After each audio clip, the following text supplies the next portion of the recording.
हाँ जी बेटा, अपने वादे की तरफ बढ़ते हुए हमारे 20 लेक्चर पूरे हो चुके हैं। अब 21वें लेक्चर की तरफ आए हमने अपने वादे को 20% पूरा कर लिया है 101 दिन की स्ट्रेटेजी के हिसाब से। आज हमारा 21वां लेक्चर है, तो परमुटेशन कॉम्बिनेशन का पार्ट नंबर 3 हो चुके हैं। पार्ट नंबर 4 पे आ गए हम। 3 लेक्चर मैंने डाल दिए हैं और आज चौथा लेक्चर है। तो मैं आज बताना चाहूंगा आपको ये क्वेश्चंस सीए फाउंडेशन की 5th A एक्सरसाइज के एग्जाम्पल है सारे के सारे। 5th A, अब आगे से मैं पहले लिखा नहीं करता था, अब मैं लिखा करूंगा। 5th A एक्सरसाइज के एग्जाम्पल्स है ये आज अपने। कुछ क्वेश्चंस मैंने फर्स्ट सेकंड थर्ड पार्ट के अंदर करवा दिए थे और कुछ मैंने एक्स्ट्रा क्वेश्चन भी डाले थे जो मैंने बताया था कि सीए फाउंडेशन के नहीं है, ताकि आपको प्रैक्टिस हो जाए। तो आज हम क्वेश्चन करने के लिए आए हैं डेफिनेशन वाले। बहुत अच्छा क्वेश्चन है, बहुत आसान से क्वेश्चन है, टेंशन लेने की जरूरत नहीं है। How many 3 letters word can be form using letter of the word. क्या मतलब है कि एक वर्ड लिखा हुआ है स्केयर। ये एग्जांपल होने की वजह से एग्जांपलों को ना ऑप्शन में नहीं डाल रखा, तो ये सिंपल क्वेश्चन बना रखे हैं। तो इन्होंने कहा है कि स्केयर वर्ड को लेते हैं, बात को समझे, बहुत ही आसान क्वेश्चन है। स्केयर वर्ड को लेते हैं स्केयर, उनमें से 3 लेटर क्या करने हैं आपने यूज करने हैं। यूज करने का मतलब अरेंज करने। अब आपको समझना है, सिलेक्ट नहीं करना, यूजिंग का है, यानी कि 4 में से 3 ही आपने उठाने हैं। तो क्या उठा सकते हो आप? कहीं से कुछ भी उठा सकते हो। इसका मतलब क्या है? वो आप कॉम्बिनेशन नहीं है, वो क्या है? परमुटेशन है, अरेंजमेंट है, सिलेक्शन नहीं है। तो क्या फॉर्मूला लगेगा? आपके पास टोटल वर्ड कितने हैं? 1 2 3 4 5 6 में से आपने कितने वर्ड उठाने हैं? 3 ही वर्ड उठाने हैं। 3 वर्ड उठाने के लिए बोला है, तो उसको क्या बोला जाएगा? 6 में से 3 चीज उठाना, तो 6p3। तो फॉर्मूला क्या होता है? जैसे कि मैं यहां पर लिख देता हूं, NPR का formula n factorial divide n minus r factorial. तो 6 फैक्टोरियल 6 माइनस p फैक्टोरियल कितना हो जाएगा? 6 फैक्टोरियल को कहां तक बैक लेके जाओगे? 6 4 3 फैक्टोरियल, और 3 फैक्टोरियल से 3 फैक्टोरियल कैंसिल, और ये कितना हो जाएगा? 120। आपके सामने आंसर आ चुका है। आसान सा क्वेश्चन था बिल्कुल। आगे चलते हैं इसी के सेकंड पार्ट पे, इसका ही सेकंड पार्ट करते हैं। अब हमारे पास है हेक्सागन। हेक्सागन, हेक्सागन कितने पार्ट है, कितने इसके वर्ड हैं? 7 है, ठीक है। 7 लेटर्स दे रखे हैं, उसमें से 3 लेटर्स ही क्या करने हैं आपने? यूज करने हैं। तो 7 में से आपने कितने लेटर्स यूज करने हैं? क्या बोला इन्होंने? 3 letters word can be use. 3 letter को यूज करके एक आपने लेटर बनाना है। वो क्या हो सकता है? 7 में से कोई भी 3 अरेंज कर लिए, तो क्या हो गया? 7p3 7 फैक्टोरियल 7 माइनस 3 फैक्टोरियल, ये वाला फार्मूला लगा के। तो 7 फैक्टोरियल और 4 फैक्टोरियल, 7 6 5 4 फैक्टोरियल तक ही जाएंगे। जैसे कि मैंने आपको 3 लेक्चर के अंदर बताया, आपको क्लियर तो हो गया होगा, बिना डेफिनेशन वाले क्वेश्चन करवाए थे।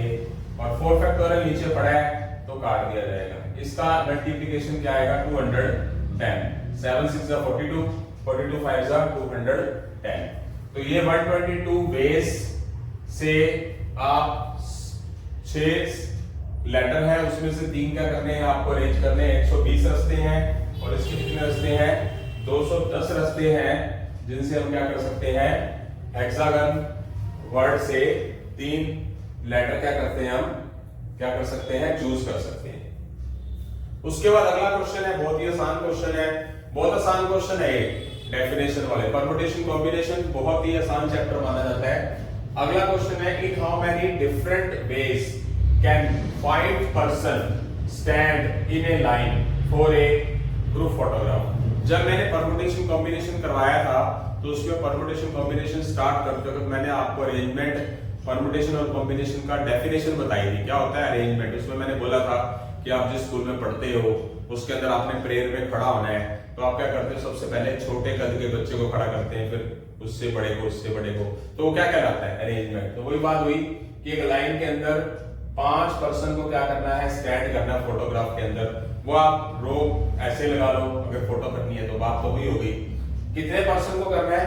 क्या है हमारे पास, in how many different ways 5 person stand in a line for a किसके लिए, फॉर ए ग्रुप फोटोग्राफ। यानी कि 5 में से 5 को सिलेक्ट करना है, उनको 5 लोग हैं उसकी फोटोग्राफ लेनी है ग्रुप की। तो उसका सीधा सीधा क्या मतलब हुआ कंपटीशन पॉइंट ऑफ व्यू से कि 5 लोगों में से 5 लोगों को आपने क्या करना है, अरेंज करना है। जैसे कि मैंने आपको बताया था एनपीआर में एन और आर दोनों सेम हो जाए तो उसका फॉर्मूला क्या होता है, 5 फैक्टोरियल होता है। ये बात मैंने आपको बताई थी। 5p5 क्या फॉर्मूला हो जाएगा, 5 factorial 5 minus 5 factorial 5 factorial 0 factorial, और 0 फैक्टोरियल की वैल्यू क्या होती है, 1 होती है। और 5 फैक्टोरियल को वैसे रट गया होगा सही मायनों में, तो होता क्या है 120 होता है, ठीक है। 5 फैक्टोरियल 120 होता है, 4 फैक्टोरियल 24 होता है, 6 फैक्टोरियल 720 होता है, 7 फैक्टोरियल हमारे पास 5040 होता है, और 8 फैक्टोरियल 40320 होता है। इस तरीके से पढ़ते रहेंगे तो बहुत आसानी से याद होगा आपको। आपके 2 क्वेश्चन हो चुके हैं, इसके बाद हम अगले क्वेश्चन की तरफ बढ़े। हाँ जी बेटा, 2 क्वेश्चन हम कर चुके हैं। क्वेश्चन कैसे लगे आपको, आसान लगे? आगे वाले क्वेश्चन भी बहुत आसान है। स्टार्टिंग के 3 लेक्चर के अंदर मैंने क्या डाला, विदाउट डेफिनेशन के क्वेश्चन क्यों डाले, क्योंकि आपको एनपीआर और एनसीआर के बारे में पता चल जाए। जिन स्टूडेंट्स ने वो 3 लेक्चर अच्छे से अटेंड नहीं किए, अच्छे से अटेंड करें, कमेंट सेक्शन के अंदर बताएं कोई कमी है तो। अगर किसी भी स्टूडेंट्स को कोई क्वेश्चन ऐसा लगता है जो समझ नहीं आया है तो वो मुझे कमेंट सेक्शन में डाल दें। गुजरात से तनवीर बेटा है, उसने बहुत सारी चीजें मेरे को एडवाइस दी है, उस एडवाइस पे काम करूंगा मैं। और एक कार्तिक और अंजलि के बारे में बताया मैंने आपको, उन्होंने भी मुझे व्हाट्सएप पे कुछ बातें बताई, उस पर भी अमल कर रहा हूँ और उन्होंने भी बहुत अच्छा रिस्पॉन्स दिया है।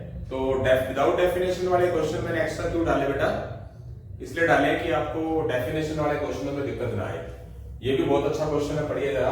First, second and third prize are to be awarded to an engineering fair in which 13 exhibits have been entered. In how many different ways can be prize be awarded? क्या मतलब है, एक इंजीनियरिंग एग्जीबिशन लगा है, उसके अंदर 13 लोगों ने अपनी इंजीनियरिंग का मतलब अपने हुनर के बारे में लाके, जो इंजीनियर वगैरह हैं, जैसे इंजीनियर बनते हैं या इंजीनियरिंग का कोर्स कर रहे हैं, उन वहां उस एग्जीबिशन के अंदर 13 लोग एग्जीबिशन दिखाने के लिए आए हैं। यानी कि मान लीजिए वो स्टूडेंट से समझ लीजिए आप, उनमें से हमने फर्स्ट सेकंड थर्ड प्राइज निकालना है। तो 3 लोगों का, एक का फर्स्ट, एक का सेकंड, एक का थर्ड। तो हाउ मेनी डिफरेंट वेज, किस तरीके से हम उस प्राइज को क्या कर सकते हैं, अवॉर्डेड कर सकते हैं, दे सकते हैं। अब यहाँ पर आपने देखना है कि उनको सिलेक्ट करना है या उनको अरेंज करना है। तो यानी कि क्या करोगे, 13 लोगों में से पहले क्या करोगे, फर्स्ट वाले को अरेंज करोगे, सेकंड या थर्ड। यहां आपने एक चीज देखनी है, क्या किया जाएगा, सीधी सी बात, आपको एक बात समझनी है कि 13 लोग हैं, उसमें से आपने 3 लोग ही अरेंज करने हैं कि जिसको आप फर्स्ट सेकंड थर्ड प्राइज देंगे।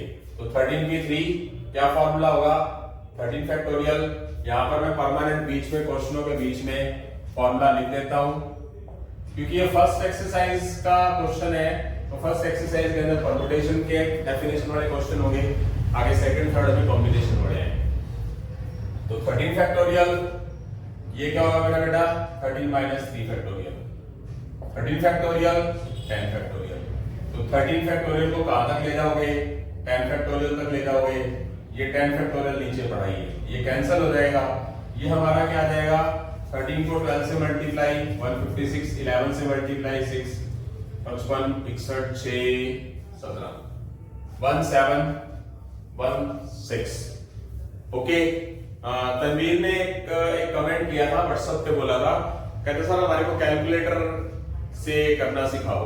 कैलकुलेटर जितना लगता है कैलकुलेटर ये रहा, आप बनो वैसे, आपकी क्लास है। अब मुझे थोड़ी सी, मैंने आपको कल भी बोला था ऑनेस्टली, मुझे कैलकुलेटर की ज्यादा नॉलेज नहीं है। तो जो अकाउंट्स और इकोनॉमिक्स के टीचर हैं उनसे मेरी बात हो चुकी है, और डेफिनेटली तो नहीं, लगभग 100% के करीब ऐसा है कि उनके इकोनॉमिक्स और अकाउंट्स के लेक्चर होंगे, उसमें से आपको कैलकुलेटर के बारे में, आपको कैलकुलेटर कैसे चलाया जाता है, कैसे स्पीड बनती है, वो आपको बता दिया जाएगा। बट आप तब तक क्या करें, मैनेज करें, क्योंकि ये चीज भी जरूरी है, बिना कैलकुलेटर के भी करें। तो ये हमारा हो चुका है 1716 वेज। आई होप सो समझ आ गया होगा सभी को, बहुत ही आसान क्वेश्चन है। उसके बाद हम क्वेश्चन नंबर 4 की तरफ चलते हैं। आज मैंने राइटिंग बहुत अच्छे तरीके से अपने हाथों से लिखी है। देखा मेरी राइटिंग कैसी है, मतलब ये मेरी राइटिंग है, और जो ये वाली है ये मेरी राइटिंग नहीं है, ये मैडम की राइटिंग है, कोई और किसी ने लिख दी। ठीक है, गैस करो, कभी गैस करके कमेंट में बता देना किसकी हो सकती है। In how many different ways can 3 students be associate with 4 chartered accountant. CA बनने जा रहे हैं आप इन फ्यूचर, भगवान करे आप बहुत अच्छे सीए बने, उसके अकॉर्डिंगली क्वेश्चन डाल दिया। In how many different ways can 3 students be associate with 4 chartered accountant assuming that each chartered accountant can be take at most 1 student। at most 1 का मतलब कि एक से ज्यादा स्टूडेंट सिलेक्ट नहीं किए जाएंगे। at most 1 का मतलब एक होगा, एक से ज्यादा नहीं। तो इसका मतलब क्या है कि हमारे पास कितने नंबर ऑफ स्टूडेंट्स हैं, कितने हैं, 4 चार्टर्ड अकाउंटेंट हैं, उनमें से हमने 3 स्टूडेंट्स को एसोसिएटेड मोड पे क्या करना है, अरेंज करना है। तो क्या किया जाएगा, सिंपल सी बात है, क्या फॉर्मूला हो जाएगा, 4 चार्टर्ड अकाउंटेंट में से हमने 3 एसोसिएट करने हैं, 3 को अरेंज करना है, 4 में से 3 को। तो क्या हो जाएगा 4p3 4 factorial 4 minus 3 factorial. Okay, फॉर्मूले के हिसाब से तो क्या हो जाएगा 4 फैक्टोरियल और नीचे क्या आ जाएगा 1 फैक्टोरियल। 4 फैक्टोरियल का मतलब 4 3 2 1 और 1 फैक्टोरियल का मतलब 1 ही होता है। तो ये कैंसिल तो कोई होना नहीं है, तो इसका आंसर क्या आ जाएगा 24 वेज। आई होप सो समझ आ गया है। ओके बेटा, बहुत आसान से क्वेश्चन है ये, वो क्या बोलते हैं चंपू टाइप से क्वेश्चन है, किसी का कोई सिर पैर नहीं है। चंपू लगा लो, आजकल तो बहुत सी टेढ़े मेढ़े वर्ड बोल देते हैं यूट्यूब वाले, चंपू लगा लो, चाइनीज लगा लो, चुई पुई लगा लो, जो मर्जी लगा लो चाहे। इन 6 time the number of permutation of n things. बहुत अच्छा क्वेश्चन है ये, समझने लायक क्वेश्चन, बहुत बढ़िया क्वेश्चन है, मतलब इन सब से अच्छा क्वेश्चन है, समझने की कोशिश करेंगे। आपके पास स्क्रीन पे क्वेश्चन नजर आ रहा है। If 6 times the number permutation of n things taken 3 at a time, language पढ़िए। If 6 times the number permutation of n things, क्या n things में से n 3 things अगर हम क्या कर दें, माइनस कर दें np3। आप लैंग्वेज को समझे क्या लिखा हुआ है इन्होंने, बहुत अच्छा क्वेश्चन है। क्वेश्चन नंबर 5, लैंग्वेज n में से 3 थिंग्स आप माइनस कर दें, उसकी जो मतलब n में से 3 आइटम क्या करते हैं हम चूज कर लें, वो क्या है 6 टाइम है, और वो किसके इक्वल है, next one is equal to 7 time the number of permutation of n minus 1। n minus 1 things में से हम क्या करते हैं 3 थिंग्स अरेंज कर ले, उसका 7 टाइम इसके 6 टाइम के इक्वल है। रिपीट कर रहा हूं दोबारा से तोड़ के। डेफिनेशन वाले क्वेश्चनों की क्या खासियत होती है, डेफिनेशन वाले क्वेश्चन की खासियत होती है क्वेश्चन को ऐसे राम कहानी करके ना पढ़ो, ऐसे करके नहीं, जैसे हम रामायण महाभारत ये पढ़ते हैं या कोई भी हनुमान चालीसा पढ़ता है ना, जैसे मान लो एक वो हो रहा है कमेडी होती है, छोटे स्कूल के अंदर ना छोटे बच्चे ऐसे करके खड़े होते हैं, उनको ना क्या कहते हैं उसे, प्रार्थना तो आती नहीं है, वो बोलते ऐसे करके बोलते रहते पीछे पीछे करके। तो वो वाली बात नहीं है, जो डेफिनेशन वाले क्वेश्चन होते हैं उसको तोड़ तोड़ के पढ़ो, एक लाइन पढ़ो, एक लाइन के बाद एक लाइन को लिख लो क्या कहा है, फिर दूसरी लाइन के अकॉर्डिंगली चलो, जिससे क्वेश्चन को तोड़ के करने से आसानी हो। तो मैं इस क्वेश्चन को कहां तक पढ़ा रहा हूं, ये टाइम तक। क्वेश्चन को समझने की कोशिश करो। If 6 time the number permutation n things, क्या बोला n थिंग्स में से हम 3 निकाल लें, क्या मतलब हुआ, n में से 3 निकालना मतलब np3, उसकी जो वैल्यू है उसकी वैल्यू इसका 6 टाइम, किसके इक्वल बोला है, अब इक्वल का साइन है, इक्वल बोला है, इक्वल टू 7 टाइम, 7 लिख लो, किसके 7 टाइम के equal, permutation of n minus 1 things. n minus 1 things में से हमने क्या करना है, कितने निकालने, टेक कितनी करनी, टेकन का मतलब 3 निकालना, n माइनस 1 थिंग्स में से हम 3 थिंग्स निकाल लें। तो ये दोनों चीजें क्या दे रखी है, इक्वल दे रखी है। आई होप सो समझ आ गया होगा। उसके बाद सॉल्व कर लो। क्या पूछा है इन्होंने, फाइंड n की वैल्यू निकल जाएगी।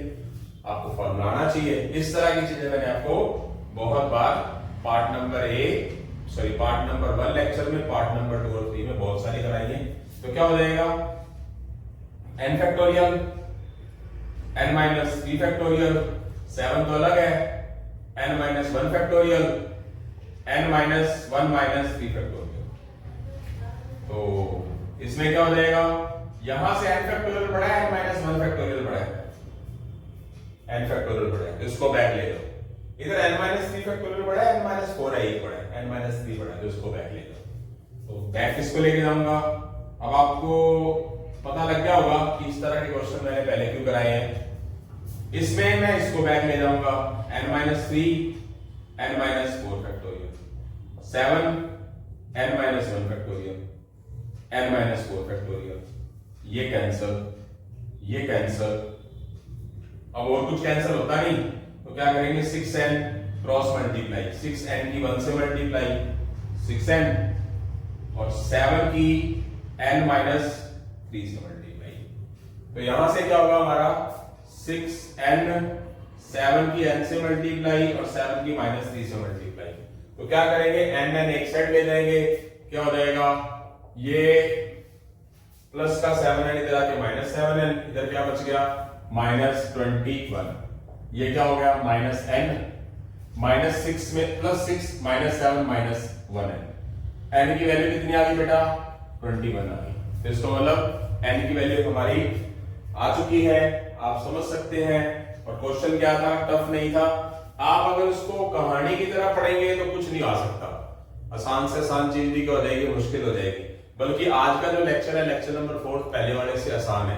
क्यों है, क्योंकि आपने परम्यूटेशन कॉम्बिनेशन पहले कर लिए। तो अब आगे हमारे 5 क्वेश्चन हो चुके हैं और स्क्रीन के ऊपर हमने 9 क्वेश्चन तक लिखे हुए हैं, उसकी तरफ हम बढ़ेंगे।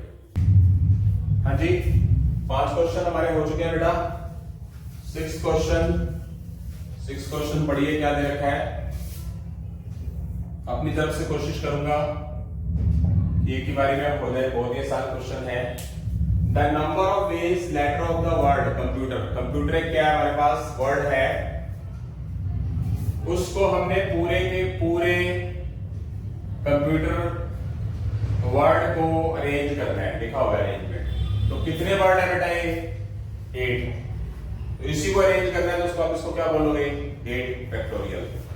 जैसे कि मैंने आपको शुरू में एक एग्जांपल दिया था कि 8 लोग बाहर खड़े हैं और 8 चेयर पड़ी है क्लास के अंदर, तो किस तरीके से आके बैठेंगे।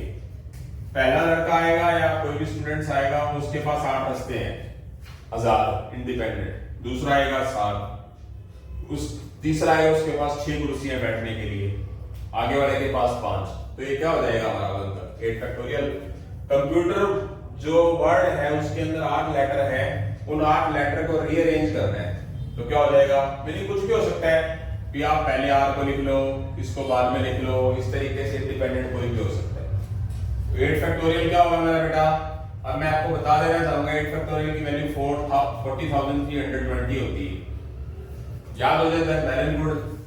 2 फैक्टोरियल क्या होता है, 2 into 1, 1 factorial 1, 3 factorial 3 to 1, 4 factorial 4 3 to 1 24। इस तरह 5 फैक्टोरियल 5 से मल्टीप्लाई कर दो इसको, इसी तरह 6 फैक्टोरियल इसको 6 से मल्टीप्लाई कर दो अगर याद हो गया तो, 7 फैक्टोरियल इसको 7 से मल्टीप्लाई कर दो, तो क्या हो गया 5040। 8 फैक्टोरियल क्या होगा, इसको 8 से मल्टीप्लाई कर दो। तो टफ थोड़ी ना है, सब कुछ आसान है। आई होप सो समझ आ गया। कबाड़ क्वेश्चन, जिसको मैं अपनी लैंग्वेज में कबाड़ी बोलूंगा, ठीक है, क्योंकि मैं खुद कबाड़िया हूं, क्योंकि मैथ का कबाड़ लिए फिर रहा हूं और तुम भी कबाड़ी है, ठीक है। बुरा मत मानना, बस दुखी होना, ठीक है। बुरा नहीं मानते होते, दुखी होते हैं, जलते हैं। In how many different ways can club with 10 members select a president? In how many different ways can be club? यानी कि क्लब के अंदर 10 मेंबर है, उसमें से एक प्रेसिडेंट, एक सेक्रेटरी, एक ट्रेजरर, ये हमने सिलेक्ट करने हैं ये क्या होता है, मेरे ख्याल से वो होता होगा शायद, जिसको क्या बोलते हैं, शायद मतलब मुझे हिंदी में बोल गया, खजांची टाइप का जो बोलते हैं, खजांची या कोई क्लैरिकल, सॉरी कुछ होता है, ध्यान नहीं है, चलो कोई बात नहीं, माइंड से निकल गया। 3 पर्सन सिलेक्ट करने 10 लोगों में से। If no member can hold 2 offices and each member is eligible for any office, meaning कोई भी 2 पोस्ट पे नहीं जा सकता, ठीक है, मतलब क्या है, and each member eligible for any office, ठीक है, समझ गए बात, यानी कि एक से ज्यादा के ऊपर 2 पर्सन नहीं जा सकते। तो इसका मतलब क्या हुआ, सिंपल सी बात है, very simple, very very simple. 10 में से 3 लोगों को ही हमने क्या करना है, अरेंज करना है। क्या फॉर्मूला बन जाएगा, 10 फैक्टोरियल 10 माइनस 3 फैक्टोरियल, NPR वाला फॉर्मूला क्या हो जाएगा, 10 factorial 7 factorial, 10 into 9 into 8 into 7 factorial 7 factorial, ये मल्टीप्लाई करने पर क्या आएगा, 720 इसको मैं क्या कैलकुलेटर का बारे में बताऊंगा, कैलकुलेटर की जरूरत ही नहीं है इसके अंदर। उसके बाद मैं क्वेश्चन नंबर 8वें के अंदर आता हूं, क्वेश्चन नंबर 8 पे चला जाता हूं। आसान से क्वेश्चन है, इसलिए कोशिश है कि 9 के 9 क्वेश्चन अभी हो जाए आपके, ताकि कोई रीटेक ना लेना पड़े। क्वेश्चन नंबर 7 हो चुका है, 8 देखिए, when John arrives in New York, ठीक है, John arrives in New York, he was 8 shops to see, वहां मतलब जोहन क्या होता है, न्यूयॉर्क जाता है, वहां पर 8 दुकानें देखता है, but he has time only visit 6 of them, यानी कि उसके पास जाने के लिए सिर्फ 6 शॉप्स पे जाने का ही उसके पास टाइम होता है। In how many different ways can be arrange schedule in New York, तो किस तरीके से वो क्या करेगा, न्यूयॉर्क में उन 6 शॉप में जाने का शेड्यूल सेट करेगा। कितने हैं टोटल, 8 शॉप्स हैं, उसमें से अरेंज कितनी शॉप्स का करना है उसने, 6 शॉप्स का करना है। तो 8p6 क्या फॉर्मूला, 8p6 मतलब 8 फैक्टोरियल 8 माइनस 6 फैक्टोरियल क्या हो जाएगा, 2 फैक्टोरियल, तो 8 7 6 5 4 3 2 1, 2 फैक्टोरियल का मतलब 2। अब एक बात समझनी है आपने, वैसे 8 फैक्टोरियल का मतलब सही मायनों में क्या होता है, 40,320, जैसे कि बताया, उसको 2 से डिवाइड कर दो, कितना हो गया, 2 0 1 6 0, यह आ गया हमारा, इतनी बेस आ गई। आप इस तरीके इसको समझ सकते हो, क्या कर सकते हैं, ठीक है। आगे बात समझ कि जोहन न्यूयॉर्क जाता है, वहां 8 शॉप्स पे उसने जाना, 8 शॉप्स देखनी है, 8 में से उसके पास टाइम 6 का ही है, तो क्या करना है, उसको किस तरीके से अरेंज करे न्यूयॉर्क में कि वो 6 शॉप्स में चला जाए। तो 8 में से कितनी शॉप्स उसने क्या करनी है, अरेंज करनी है, 6। तो 8p6 का मतलब 8 फैक्टोरियल और 8 माइनस 6 फैक्टोरियल, NPR वाला फॉर्मूला जो मैंने आपको काफी बार बताया है, क्या होगा, n फैक्टोरियल और n माइनस r फैक्टोरियल। तो ये हमारा आंसर आ चुका है। अगर यहाँ पर इसको कैंसिल करते फिर हम मल्टीप्लाई करते, इससे अच्छा 8 फैक्टोरियल का अपने को पता हो और 2 से डिवाइड करके हम आसानी से निकाल सकते हैं। उसके बाद हम करेंगे बेटा क्वेश्चन नंबर 9 क्वेश्चन। हाँ जी बेटा, आज का नहीं, अब तक का हमारा लास्ट क्वेश्चन ये, मतलब इस स्क्रीन के ऊपर जो दिखा रहे हैं, इसके बाद इस लेक्चर को 9 क्वेश्चन है, कम से कम 20 क्वेश्चन मैंने आज डालने हैं कम से कम। तो हमारे जो 5th A एक्सरसाइज के एग्जाम्पल सारे के सारे आपके लेक्चर में डाल दिए गए हैं। आज मैंने 5th A के एग्जाम्पल और एक्सरसाइज के डेफिनेशन वाले क्वेश्चन डाल रहा हूं। पहले मैंने सारे बिना डेफिनेशन के क्वेश्चन डाले थे, 1 बाय 1 पढ़े, टैली करें, बहुत बढ़िया तरीके से चीज चल रही है। चलते हैं क्वेश्चन नंबर 9 की तरफ। When Dr. Ram arrives in his dispensary, जब डॉक्टर राम डिस्पेंसरी में पहुंचने उनको उन्होंने देखा कि 12 पेशेंट वेटिंग कर रहे हैं उनको दिखाने के लिए, see him. If he can see only 1 patient at A time, वो एक टाइम में एक ही पेशेंट को देखते हैं। Find the number of veg he can schedule his patient, बहुत अच्छा क्वेश्चन है। यहां आपको कैलकुलेटर जरूर यूज करना चाहिए, क्योंकि यहां मैं कैलकुलेटर यूज करने के लिए आपको बोलूंगा, क्योंकि जरूरत है। 12 पेशेंट को उन्होंने 12 पेशेंट उनका वेट कर रहे हैं, उन्होंने एक टाइम में एक ही पेशेंट को चेक करना है। तो इसका मतलब क्या है, यानी कि जिसको हम बोलते हैं 12 फैक्टोरियल, यानी कि 12 फैक्टोरियल 12 लोगों को आप क्या करना है, उन्होंने चेक करना है। या फिर इसको ऐसा भी करके लिख सकते हैं, या फिर ऐसा भी करके लिख सकते हैं। अब 12 फैक्टोरियल तक तो होता नहीं, मतलब इसमें हम कैलकुलेटर की जरूरत पड़ेगी। यहां तक तो अपने को याद है, अच्छी बात है, पर मैं आपको एक एडवाइस देना चाहूंगा। 8 फैक्टोरियल, 9 फैक्टोरियल के बारे में पता नहीं चलेगा, 10 फैक्टोरियल, 11 फैक्टोरियल, 12 फैक्टोरियल।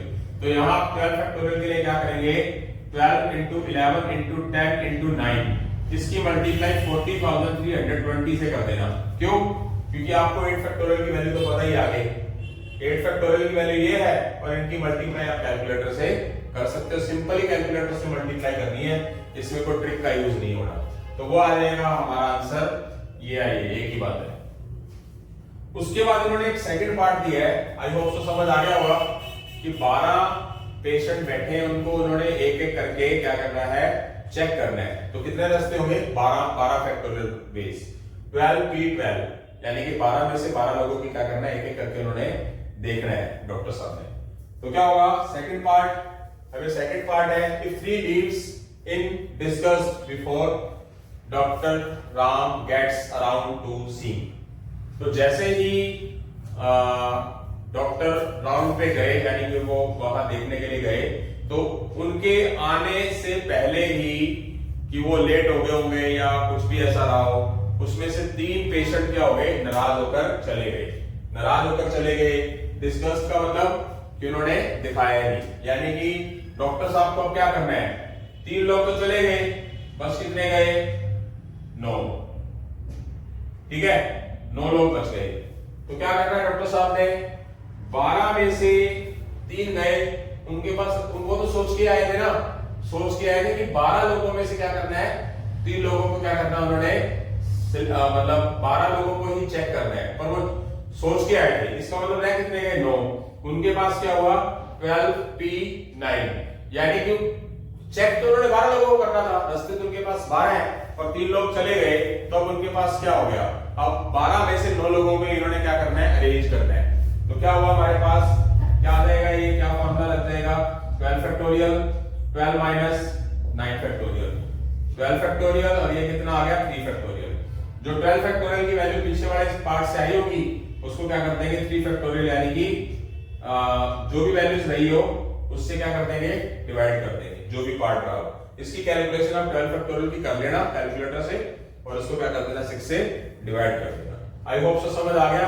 इन 2 क्वेश्चनों के बाद हम क्या करेंगे, आगे डेफिनेशन वाले क्वेश्चन ही करेंगे, लगभग कम से कम 20 एक क्वेश्चन करेंगे। और जैसे कि मैंने वादा किया था आपसे कि मैं बड़े लेक्चर डालूंगा मंडे या ट्यूसडे को, तो अभी तक तो नहीं बना है, बट एक आध दिन के अंदर हो सकता है कल के टाइम में लेक्चर बन जाए।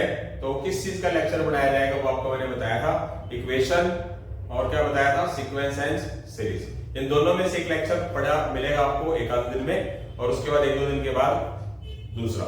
उसके बाद परमुटेशन एंड कॉम्बिनेशन का क्या बताया था मैंने आपको, वो मंडे ट्यूसडे को बड़ा लेक्चर मिलेगा। जब हमारी एक्सरसाइज पूरी हो जाएगी तो एक एडिशनल क्वेश्चन डाले जाएंगे।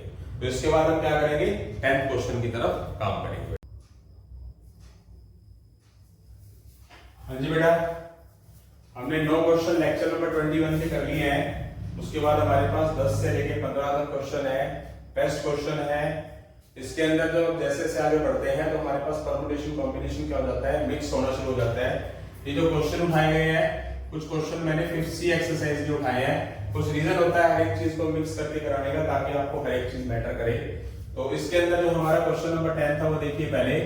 क्वेश्चन नंबर 10 में हमारे को 12C4 और 12C3 लिखा है, इसको सॉल्व करना है। आप इसको सीधा भी कर सकते हो, नो प्रॉब्लम कि आप नहीं कर सकते। 12C3 में आप फॉर्मूला लगाएंगे ये वाला, 12 फैक्टोरियल 4 फैक्टोरियल 12 माइनस 4 फैक्टोरियल, और फिर आप लगाएंगे 12 फैक्टोरियल 3 फैक्टोरियल 12 माइनस 3 फैक्टोरियल। करेंगे 12 फैक्टोरियल, ये हो गया 4 फैक्टोरियल, ये हो गया 8 फैक्टोरियल, 12 फैक्टोरियल, ये हो गया हमारा 3 फैक्टोरियल, ये हो गया 9 फैक्टोरियल। तो इसमें क्या करेंगे, 12 फैक्टोरियल ऊपर आ रहा है, इधर 9 फैक्टोरियल है, ये 8 फैक्टोरियल है, ये बड़ा है तो इसको बैक लेके जाओ यहाँ तक, इधर से इसको बैक लेके जाओ ताकि आप बाद में सॉल्यूशन कर सको। क्या 4 फैक्टोरियल को लिखेंगे 4 into 3 फैक्टोरियल, ठीक है बेटा। ये 8 फैक्टोरियल तो अपनी जगह पड़ा है, 12 फैक्टोरियल और 3 फैक्टोरियल, 9 फैक्टोरियल को आप 9 into 8 फैक्टोरियल लिखेंगे। तो आप देखिए जरा क्या होगा, 12 फैक्टोरियल ऊपर से कॉमन आ जाएगा, अच्छी चीज है। 8 फैक्टोरियल दोनों साइड से कॉमन आ जाएगा नीचे, अच्छी बात है। 3 फैक्टोरियल भी आ जाएगा दोनों में, तो क्या हो जाएगा, ध्यान से देखिए क्या रह गया, ये बाहर आ गया, ये बाहर आ गया, ये बाहर आ गया, 1/4 बच गया, ये बाहर आ गया, ये भी बाहर आ गया, ये भी बाहर आ गया, 1/9 बच गया। 12 फैक्टोरियल को कितना बैक लेके जाएंगे, 12 into 11 into 10 into 9 into 8 factorial तक, और ये 8 फैक्टोरियल अपनी जगह पड़ा है। 3 फैक्टोरियल को क्या लिखेंगे 6, और इसका अगर आप एलसीएम निकालेंगे तो 36 आएगा। 36 को 4 से डिवाइड करेंगे 9, 9 को 1 से मल्टीप्लाई, 36 को 9 से डिवाइड 4, 4 की 1 से मल्टीप्लाई, 8 फैक्टोरियल कैंसल, 6 1 जा 6 2 जा। अब आप क्या करेंगे, ये हमारे पास है 2 into 11 into 10 into 9 into, और इधर क्या है 13/36, ये 13/36 हो गया। इसको आप कैंसिल कर देंगे, 9 1 जा 4 जा पे, 2 1 जा 2 2 जा पे, 2 1 जा 2 5 जा पे, तो ये 11 into 5 into 13 हो गया। अगर आप इसकी मल्टीप्लाई कैलकुलेटर से करना चाहें तो कर सकते हैं, 6 65 और 6 71, ये हमारा आंसर आ गया। ये तो बड़ा मेथड है, अगर मैं इसी क्वेश्चन को शॉर्ट मेथड से कराऊं तो देखिए जरा क्या हो सकता है हमारा बेस्ट मेथड। अब आप इस फॉर्मूले की तरफ गौर करिए, तो हमारा लास्ट लेक्चर में चल रहा था ये वाला। अब इसी क्वेश्चन को करा रहा हूं, इसका सेकंड मेथड देखो बेटा। सेकंड मेथड जो बेस्ट मेथड है, ये तो आपका बेसिक मेथड है, जैसे कि मैंने आपको बताया हर एक चीज ट्रिक से करवाऊंगा। तो जैसे कि 12C 4 दे रखा और 12C 3 दे रखा है, तो आप अपने हिसाब से देखिए जरा, यहाँ पर n और n सेम है, NCR NC n minus r n sorry r minus 1, यहाँ पर ये r4 है, यहाँ पर ये r minus 1 है, यहाँ पर n है, तो उसको क्या लिखा जाएगा n plus 1। अगर यहाँ पर n 12 है तो क्या लिख देंगे 13। यहाँ पर r है यानी कि बड़े वाली चीज कौन सी है 4 है, जैसे कि मैंने आपको कल भी बताया था। तो इन दोनों को अलग करने की बजाय अगर आपको ये फॉर्मूला याद है तो ये बनता है, तो आप सीधा क्या करेंगे 13C 4 की वैल्यू निकालेंगे, ना कि आप इतना लंबा चौड़ा काम जान करेंगे। अगर आपको ये फॉर्मूला याद है, जैसे कि आपको बताया गया, समझ आया होगा, तो इसको आप क्या कर देंगे सॉल्व कर देंगे फॉर्मूले से। 13 factorial 4 factorial 13 minus 4 factorial,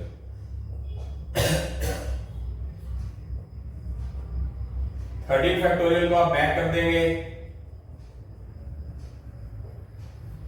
4 factorial को 24 लिखेंगे, 9 फैक्टोरियल पड़ा रहेगा, ये कैंसिल हो जाएगा, ये इससे कैंसिल हो जाएगा। आप देखिए जरा वही चीज आई, 13 into 11 into 5 इधर आया था, 13 into 11 into 5 इधर आया। अगर आपको फॉर्मूला कंसर्न हो जाए, समझ में आ जाए, दोबारा बताता हूं, ये चीज यहाँ पर n n सेम है, r एक दूसरे से कम है, तो उसको क्या लिखा जाता है n plus 1, यानी कि n 12 में तो लिखा जाएगा n plus 1 यानी कि 13। यहाँ पर r 4 है, r minus 1 उससे कम है, तो क्या लिखा जाएगा r लिखा जाएगा, वैल्यू क्या लिखी जाएगी 4 लिखी जाएगी। तो यहाँ से इसको सॉल्व करने पर भी वही आंसर आएगा जो इसको दोनों को बेसिक को करने से आया। तो ध्यान से करना है, जो आपको बेस्ट लगे वो करो, बट मैं ये सुझाव दूंगा कि अगर आप सही तरीके से बेसिक मतलब फॉर्मूले को अगर आप ढंग से कंसर्न कर लेते हैं तो वो चीज आपके लिए बहुत बहुत ज्यादा आसान होती है। तो आगे चलेंगे क्वेश्चन नंबर 11 की तरफ इसके साथ बेटा।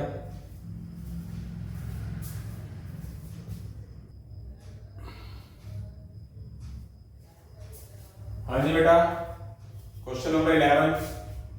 क्वेश्चन नंबर 11 क्या कह रहा है, आपके पास एक NPR 336 है और एक वैल्यू हमारे पास NCR 56 है, और आपको n और r की वैल्यू निकालनी है। अगर मैं आपको इसको सजेशन दूं कि आप ऑप्शन से कर दो तो वेरी गुड। फर्स्ट ऑप्शन ले, पहली वैल्यू से होती है वो n और r की पूछिए तो n पहला होता है और r बाद का होता है, तो आप n की जगह पर क्या लिख देंगे 3 और p की जगह पर p रहेगा और r की जगह पर क्या लिख देंगे 2। तो आप खुद अंदाजा लगाइए कि 3p2 हमारा 336 बन सकता है क्या किसी भी एंगल से, खुद सोचिए जरा। इसका मतलब पहला ऑप्शन गया। अब मैं बात करता हूं दूसरे ऑप्शन की। दूसरा ऑप्शन क्या है मेरा, 8 और 3। तो मैं n की जगह 8 लिखूंगा, p की जगह 3 लिख देता हूं और इसको मैं सॉल्व करता हूं। क्या आएगा 8 फैक्टोरियल और नीचे क्या आएगा 5 फैक्टोरियल। फॉर्मूला NPR इसमें पुट किया 8 7 6 5 फैक्टोरियल बाय 5 फैक्टोरियल। ये कितना हो जाएगा 8 7 का 56 इंटू 6 336 बन गया। अच्छी बात है, यानी कि मैंने p ऑप्शन n और r यहाँ पर पुट किया, सॉल्व किया, 336 बन गया। n और r मैं यहाँ पर पुट कर देता हूँ। अब सेकंड वे में क्या यही चीज n की जगह पर 8 लिखूंगा, c की जगह पर 3 लिखूंगा। अगर मैं इसको फॉर्मूले से करता हूँ तो भी हो जाएगा, जुगाड़ से करता हूँ तो जुगाड़ से भी हो जाएगा। क्या बताया जुगाड़ मैंने c के लिए, n को 3 टर्म्स बैक लेके जाता हूँ। जब बैक लेके गया और इसको भी मैं पीछे लेके गया 3 2 1, तो ये कट गया, किसके बराबर आया 56 के, जो कि 56 के बराबर ही बनाना था। यानी कि इस ऑप्शन में इसमें n और r की वैल्यू और इसमें पुट करने पर दोनों को 336 और 56 के बराबर बढ़ा दिया, तो वो ऑप्शन माना जाएगा। जो बेस्ट तरीका है वो ये है। इसका मैं बेसिक तरीका बता देता हूँ। क्या करोगे आप, दोनों टर्म्स को क्या करोगे आप डिवाइड कर लोगे। जो बेसिक तरीका है, दोनों टर्म्स को क्या करोगे, मतलब खत्म हो चुका है ऑप्शन से, तो दोनों को आप डिवाइड करोगे 336 बाय 56। अब ये 56 के टेबल पे सीधा कटता है 56 6 जा, आप देखिए जरा टोटल जाता है। इसका formula n factorial n minus r factorial, NCR का formula n factorial r factorial n minus r factorial. तो ये क्या हो जाएगा, इसको जब आप पलटोगे तो क्या आएगा n factorial n minus r factorial, ये पलट के ऊपर चला जाएगा r factorial n minus r factorial, ये n फैक्टोरियल पड़ा रहेगा। ये कट गया, ये कट गया, r फैक्टोरियल आ गया, r फैक्टोरियल 6 है, तो 6 को भी आप क्या लिख सकते हो फैक्टोरियल शेप में, क्योंकि बिना फैक्टोरियल के है। 6 को लिखेंगे 3 फैक्टोरियल, क्योंकि 3 फैक्टोरियल की वैल्यू क्या होती है 6 होती है। फैक्टोरियल से फैक्टोरियल कटा, r की वैल्यू 3 आई। r की वैल्यू 3 आप कहीं भी पुट करोगे, कहीं भी पुट करोगे। मान लो आपने r की वैल्यू 3 यहाँ पर पुट की, तो वैसे r की वैल्यू 3 किस जगह पे नजर आ रही है आपको सही मायनों में, r3 सिर्फ यही नजर आ रहा है। वैसे तो आपको फिर भी पता चल जाएगा, ठीक है। यहाँ से हमारे को हिंट मिल जाएगा। और वैसे भी कि r की वैल्यू 3 अगर आप यहाँ पर पुट करके देखोगे तो r की जगह आपने यहाँ पर या यहाँ पर पुट करके किया तो भी आपकी n की वैल्यू आ जाएगी। n की जगह n पड़ा रहने देंगे, r की जगह पर 3 आ जाएगा, तो यहाँ पर 336 आएगा n फैक्टोरियल और n माइनस 3 फैक्टोरियल कर देंगे, 336 हो जाएगा। n फैक्टोरियल को आप क्या करोगे, बैक लेके जाओगे। कहां तक बैक लेके जाओगे, n माइनस 3 फैक्टोरियल तक बैक लेके जाओगे। तो यहां से n माइनस 3 फैक्टोरियल ये आ जाएगा, इधर से ये कट जाएगा। यहाँ इसकी कंटिन्यू वैल्यू आपको पता होनी चाहिए, जो कि हमारे पास क्या होती है, अभी भी हमने करी भी और पता भी है क्या होती है 8 7 6 ये होती है। तो बड़ी वैल्यूज को बड़ी वाली वैल्यूज के बराबर रखोगे तो 8 ही आएगा। सेकंड हाईएस्ट को सेकंड हाईएस्ट के बराबर रखोगे तो भी n की वैल्यू 8 ही आएगी। थर्ड हाईएस्ट को थर्ड हाईएस्ट के इक्वल रखोगे तो भी वैल्यू n की 8 ही आएगी, जिससे जो हमारा आंसर है वो 8 ही आएगा n और r क्या आएगा 3 आएगा। फिर भी हमारा ऑप्शन यही आता है, जो बेस्ट मेथड है वो यही है बेटा। उसके बाद हम करेंगे आगे 12th क्वेश्चन की तरफ बेटा, ठीक है।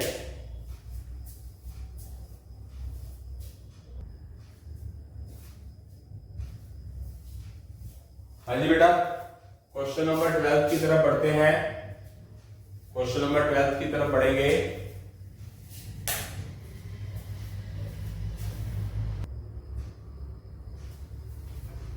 हाँ जी बेटा, क्वेश्चन नंबर 12 की तरफ बढ़ेंगे। क्वेश्चन नंबर 12 क्या कह रहा है, 18CR प्लस 2 ये दे रखा है और हमें RC5 की वैल्यू निकालनी है। तो शॉर्टकट मेथड की तरफ ही गौर करूंगा। मैंने एक आपको एक बात बताई थी कल, जब इक्वल का साइन हो और हमारे पास ये वैल्यूज इक्वल हो तो ये वाली वैल्यूज क्या कहलाती है, मतलब आप खुद देखिए जरा, इन दोनों को क्या रखेंगे, इक्वल मोड में लेके चलेंगे या नहीं। मतलब 18CR और 18CR प्लस 2 ये दोनों वैल्यू सेम दे रखी हैं तो ये 55 कब बन सकता है, जब आर की वैल्यूज हम किस वे में लेके चले। आप खुद अंदाजा लगाइए क्या हो सकता है, मतलब इन दोनों का जो टोटल है वो किसके इक्वल आएगा। आपको मैं लिख देता हूं यहाँ पर NCR इक्वल NCN माइनस आर होता है, अगर आपको बताया हो कभी। तो मीनिंग ये वैल्यूज किसके बराबर आएगी, यानी कि इन दोनों का टोटल इसके बराबर होगा। यानी कि एक एग्जांपल देता हूं, 18C3 है तो किसके इक्वल होगा, 18C15 के इक्वल होगा, यानी कि इन दोनों का टोटल इसके बराबर आएगा। जो बेस्ट ट्रिक है वो यही है, यानी कि आप क्या करोगे, R+2 प्लस R, इन दोनों की जो वैल्यू है किसके इक्वल रखोगे, 18 के इक्वल रखोगे। तो ये प्लस का 2 उधर जाके क्या हो जाएगा, -2, और 2R इज इक्वल क्या आ जाएगा, 16, R इज इक्वल क्या आ जाएगा, 16/2, कितना आया, 8। तो यहाँ पर R की जो वैल्यूज है वो यहाँ पर पुट कर देंगे। आप क्या लिख देंगे, 8C5, 8 factorial, 5 factorial, 8 minus 5 factorial, 8 factorial, 5 factorial और 3 फैक्टोरियल। 8 फैक्टोरियल को लिखेंगे 8, 7, 6, 5 फैक्टोरियल, 5 फैक्टोरियल, 3 फैक्टोरियल का मतलब क्या होगा, 6। ये कैंसल, ये कैंसल, आंसर क्या आया, 56, जो कि हमारा ऑप्शन हुआ। करने को हम बेसिक तरीके से कर सकते हैं, बट आपके दिमाग में इसकी सेट बैठ गई होगी, ये वाली चीजें की थी अपन ने, NCR NCN माइनस आर के इक्वल होता है। तो उसमें नजर क्या आ रहा है कि इन दोनों का टोटल अगर इसके बराबर होता है तो ठीक है, यानी कि इन दोनों का टोटल इसके बराबर रखेंगे, जिससे हमारे पास आर की वैल्यू सीधी आ जाएगी। तो आर की वैल्यूज को यहाँ पर पुट करेंगे, जिसको सॉल्व करके हमारे पास आंसर आ जाएगा। आई होप सो समझ आ गया है। Next question, question number 13। Question number 13 में हमारे पास NCR-1 56 दिया है और एक दिया है NCR इक्वल 28 और एक NCR+1 की वैल्यू दी है 8। अगर सारी वैल्यूज दे रखी है और हमें R की वैल्यूज निकालनी है, अगर आप इसको ऑप्शन से लेके चलेंगे तो बात बन सकती है, मतलब ऑप्शंस के अकॉर्डिंगली इसको आपने लेके चलना है, तो क्या इनकी बात बन सकती है। मैं इसको होमवर्क के अंदर डाल रहा हूं, होमवर्क में क्वेश्चन नंबर 13, 14 और 15 होमवर्क भी देना जरूरी है। तो एक रिक्वेस्ट है, अगर आप ये क्वेश्चन नंबर 13, 14, 15 के क्वेश्चंस नहीं करते तो मैं अगले लेक्चर में ये वाले क्वेश्चन 101% डालने वाला हूं। यानी कि स्टार्टिंग यहाँ पर स्क्रीन पे 5th C यानी कि लेक्चर नंबर 4 और उसके 3 क्वेश्चन लिखे हुए नजर आएंगे। आप इसको शॉर्टकट से और बेसिक तरीके से करके देखें, और अगर आपको प्रॉब्लम आएगी तो आपने मेरे से कमेंट सेक्शन में जरूर डालना, और मैं वैसे भी करवाऊंगा ही करवाऊंगा। अब मैं कुछ बातें कर लेता हूं। आज का जो हमारा सीए फाउंडेशन का लेक्चर था वो छोटा सा ही था, ज्यादा बड़ा नहीं था। जैसे कि मैंने वादा किया था कि मैं मंडे ट्यूसडे को बड़े लेक्चर सीक्वेंस सीरीज और इक्वेशंस पे डालूंगा, वो लगभग बन चुके हैं, पर अभी उसमें कमी है। बस जैसे ही कल या परसों के अंदर डाल दिए जाएंगे, कुछ रीजन की वजह से बना नहीं पाए, कहीं कोई इमरजेंसी में जाना पड़ गया था। तो अच्छे तरीके से पढ़ें। अगर आपको कुछ मैथ्स को स्ट्रॉन्ग करना है, वैसे जरूरत तो नहीं है, मैं कुछ शॉर्ट्स वीडियो भी डाल रहा हूँ, डाली है मैंने, आज भी डालूंगा, तो उनको भी थोड़ा बहुत मैथ्स को स्ट्रॉन्ग करने के लिए देख लेना, कैलकुलेशन बढ़ जाती है। और मैं अपने प्यारे बच्चों सभी प्यारे बच्चे हैं वैसे तो, तनवीर, अंजलि और कार्तिक को मैं शुभकामनाएं देना चाहूंगा कि वो बहुत अच्छे तरीके से पढ़ रहे हैं, अच्छे तरीके से पढ़ते रहिए। कारण है कि जो सीए फाउंडेशन का जो रिजल्ट आया है वो बहुत ही, सीए फाउंडेशन इंटर और फाइनल का जो रिजल्ट आया आप खुद देखिए जरा, बहुत ही ज्यादा चौंकाने वाला है कि सिर्फ 14 पॉइंट समथिंग रिजल्ट है, 14.67 आई थिंक सो, यानी कि ईच 100 स्टूडेंट में से सिर्फ 15 ही स्टूडेंट पास हुए हैं मुश्किल से। और उसमें सबसे ज्यादा जो प्रॉब्लम आती है बच्चों को, आती है मैथ और लॉ में, उसके बाद आती है इकोनॉमिक्स, फिर आती है अकाउंट्स।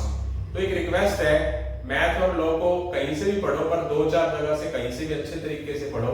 यहाँ पढ़ रहे यहाँ से भी पढ़ो, मैं ये नहीं कहता सिर्फ मेरे पे डिपेंड रहो, औरों पे भी डिपेंड रहो, पर थोड़ा सा कंसंट्रेशन से स्टडी करो। और हो सके तो मेरा बेटा, आपका फ्यूचर है, आप खुद सोचो जरा कि ये इंसान आपके सामने हाथ जोड़ के विनती कर रहा है, अगर आपको जिंदगी में कुछ बनना है तो फोन को थोड़ा सा त्याग दो। फोन को अगर नहीं त्यागोगे तो बात नहीं बढ़ेगी। ये बात अगर आपको बाद में रियलाइज हो यानी कि पीछे मुड़ ही ना सको आप, अगर इतना आगे आप चले जाओ तो। फोन को रात को त्याग दो और आगे पीछे करके भी त्याग दो, थोड़ा सा कंट्रोल रखो। और ऐसे दोस्त वो होता है अच्छा जो किसी को डांटे कि अपना फ्यूचर बना, मेरे से बाद में बात कर लिए, कुछ भी है, चाहे वो सीधी सी बात है, चाहे वो कहीं ना कहीं इन्वॉल्व है। देखो सीधी सी बात है, मैं नारी शक्ति का सम्मान करता हूं भाई, ठीक है, चाहे नारी बनाने वाली भी होती है और खत्म करने वाली भी होती है, ये बात नहीं है, नारी हमेशा बनाने वाली होती है। बट क्या होता है कि वो दोस्त फ्रेंड सर्कल होना चाहिए कि जो ये कहे भाई बाद में हम बात कर लेंगे, पहले अपने फ्यूचर की तरफ सोच लो। ये नहीं कि आप पूरी रात पेरेंट्स को के सामने, मतलब पेरेंट्स को तो लगे तुम पढ़ रहे हो बट आप 3-4 बजे तक फोन पे लगे हुए हो, तो वो आपका फ्यूचर है। मेरे को और आपके पेरेंट्स को कोई फर्क नहीं पड़ेगा। मैं एक अच्छा दोस्त होने के नाते, एक अच्छा गुरु और टीचर होने के नाते आपको एडवाइस दे रहा हूँ, क्योंकि कुछ स्टूडेंट्स ऐसे हैं जिन्होंने 2-3 बार अटेम्प्ट दिया, पर उनका किसी का दूसरी बार, किसी का तीसरी बार, किसी का पहली बार क्लियर नहीं हुआ, किसी का चौथी बार में क्लियर नहीं हुआ। आप सोचो जरा कि कितनी ज्यादा भयंकर बात है। तो उसमें डरने की जरूरत नहीं है। जो पढ़ने वाले बच्चे हैं तो वो तो क्लियर नहीं होंगे, वो स्कोर करेंगे बढ़िया, ठीक है। तो प्लीज रिक्वेस्ट है, अगर आपको फिर भी मेरी बातों का बुरा लगा तो मैं आपसे सॉरी फील करता हूं। तो मिलेंगे आगे अगले लेक्चर में। जय हिंद, जय श्री राम।